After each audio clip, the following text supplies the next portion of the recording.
is go, and Vineyard, so come and go, at Chupomo at any number.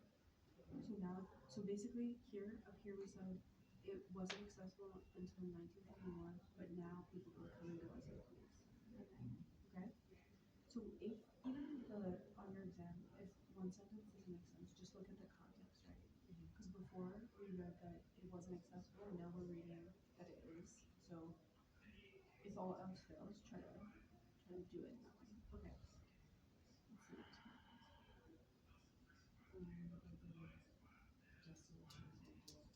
Mhm. Exactly. Perfect. Alexis was on Flash, was Flash. Uh-huh. Charming Villages.